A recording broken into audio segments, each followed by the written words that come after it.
आपके जीवन में सफलता और असफलता दोनों का चक्र चलता है, दोनों सबके जीवन में आते हैं। हाँ, आपकी मांगे इतनी बड़ी हैं कि उनकी पूर्ति करने के लिए आपके पास कर्म सामग्री नहीं है, इसलिए आत्मविश्वास आपका टूट रहा है।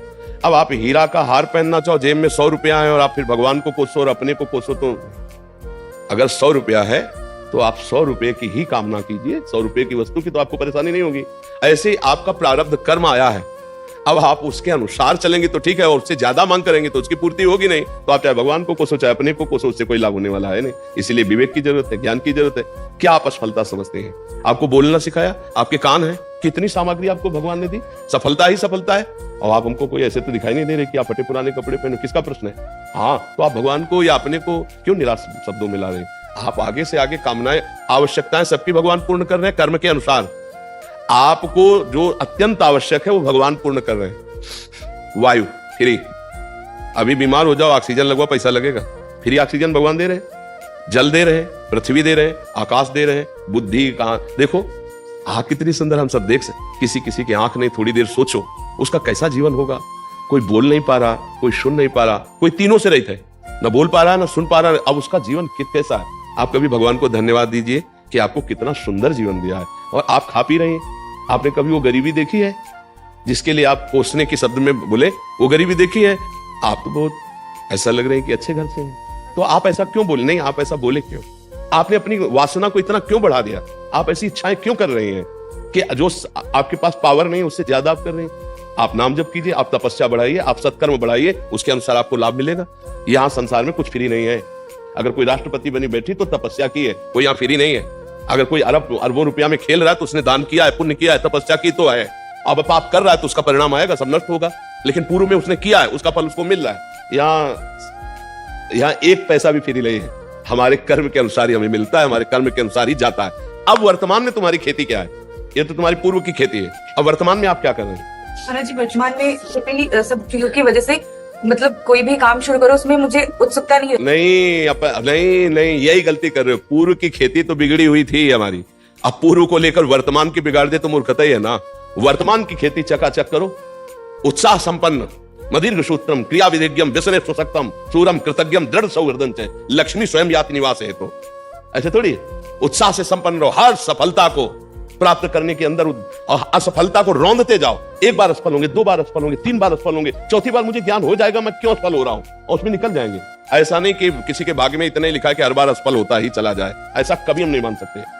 हमारा मनुष्य जीवन कोई पशु जीवन नहीं है कि हम केवल प्रारब्ध के अधीन है। हम नवीन कर्म करके नवीन प्रारब्ध की रचना करने आए हैं। हमें निराश नहीं होना, हमें नाम जप करना है, पवित्र चरित्र रखना है, दूसरों के अधिकार की रक्षा करनी है, क्योंकि आप किसी एक परिवार में होंगे, आपका कोई परिवार के सदस्य जन होंगे, उनके भावों की रक्षा करनी, उनकी सेवा करनी है, और सांसारिक उन्नति के लिए हमें प्रयासरत रहना है। अगर हम असफल हो जाते हैं व्यापार में, नौकरी में, प्रयास में, तो हमें निराश होकर नहीं बैठना, हमें फिर और उपाय करने हैं। किसी न किसी दिन सफलता हाथ लगी जाएगी। ऐसा नहीं है कि हम असफल होते ही चले जाएं।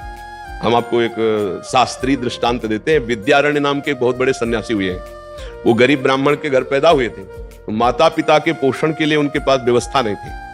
तो वो चूंकि ब्राह्मणत्व में थे तो उन्होंने संतों का संग किया था, तो गायत्री अनुष्ठान किया। 24 लाख गायत्री का एक पुरस्चरण होता है। उन्होंने एक पुरस्चरण का अनुष्ठान पवित्रता से, गायत्री अनुष्ठान, माता गायत्री का, कुछ नहीं मिला। दूसरा अनुष्ठान, तीसरा अनुष्ठान, चौथा 23 पुरस्चरण की, 24 लाख गायत्री के 23 पुरस्चरण किए। अब माता पिता पधार चुके थे, यौवन अवस्था से ऊपर अवस्था क्रॉस कर गई थी, गायत्री अनुष्ठान करते करते हार गए और उन्होंने सन्यास लिया। जो ही सन्यास लिया तो आद्याशक्ति देवी गायत्री प्रकट हो गई, और उनका बेटा, यहां से लेके ब्रह्म पदवी तक तू मांग, अभी तुझे दे दूंगी। तो उनका माता, अब तो मैं सन्यासी हो गया, जब मैं धन मांग रहा था तब आप क्यों नहीं आई? तो उनका, तुम्हारे 24 ऐसे महत पाप थे, 23 पुरस्चरण से वो सब नष्ट हो गए, एक और बचा था तो सन्यास ले लिया, उससे वो नष्ट हो गया। अब तुम देवराज इंद्र पद का, कुबेर का खजाना मांगो तो मैं दे दूंगी। बोले अब सन्यासी हो गया, मुझे इसकी जरूरत नहीं है। तो इससे हमको ये मिला कि जब तक हमारे पूर्व के पाप हैं तो वो हमको उन्नति में बाधा डालते हैं, हमारा प्रयास असफल हो जाता है। तो हमको साथ में भजन ही करना है, भजन भी करना है। हमें इसीलिए कहते हैं राधा राधा राधा राधा, कृष्ण कृष्ण हरि हरि, राम राम। जो नाम तुम्हें प्रिय हो भगवान नाम, वो नाम जप करो, क्योंकि वो नाम तुम्हारे उन पापों को नष्ट करेगा। 24 पुरस्चरण मतलब एक तरह से हुए, 23 पुरस्चरण एक सन्यास, तब वो निष्पाप हुए। तो अपने लोगों के पास कितना होगा पाप?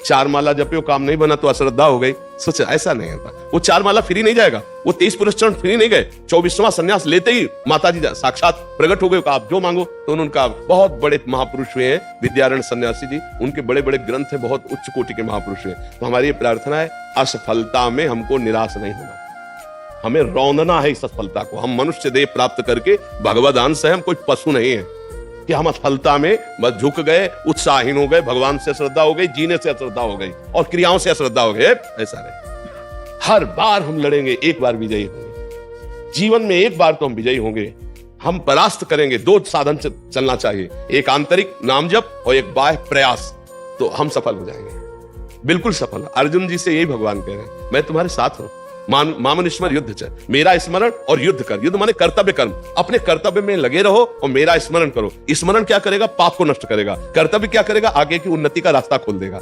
अब हम लोग सही पूछो तो धर्म का आश्रय नहीं लेते, भजन का आश्रय नहीं लेते और मनमानी आचरण करते हैं। कोई बिरला ऐसा होगा जो अपने जीवन के चरित्र को पावन करके धर्मयुक्त चल करके ऊंचाई पर चढ़ना चाहे। नहीं तो ऊंचाई पे चढ़ना चाहता है लेकिन जहां से ऊंचाई बनती है उसे खो देता है, तो वो ऊंचाई कुछ दिन के बाद उसकी मिट्टी पलित हो जाती है। ये हमारी बात ध्यान रखना।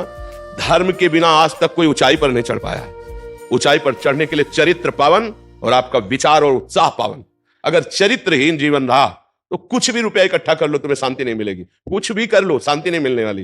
ये हमारा धर्म प्रधान देश है, ऐसा नहीं रहा है। और अब जो है ये नवीन पीढ़ी इस बात, धर्म क्या है किस, इससे कोई मतलब नहीं रह गया। चरित्र क्या है, इससे कोई मतलब नहीं रह गया। अब आप जैसे कहो कि ऐसा कैसे कह सकते हो चरित्र नहीं, तो आप हमें बताओ, आज इस लड़के से बॉयफ्रेंड गर्लफ्रेंड वाला जो संबंध चलता है, फिर इसके बाद एक शब्द आया है ब्रेकअप, फिर आया नवीन बॉयफ्रेंड, फिर आया है ब्रेकअप, फिर आया नवीन।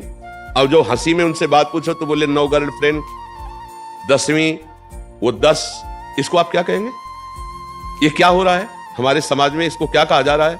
इसको बॉयफ्रेंड गर्लफ्रेंड को कुछ दिमाग में नहीं रखा जा रहा है, लेकिन अपवित्रता का संचार हो रहा है कि नहीं हो रहा? देह अपवित्र, मन अपवित्र, विचार अपवित्र, चरित्र अपवित्र नहीं है।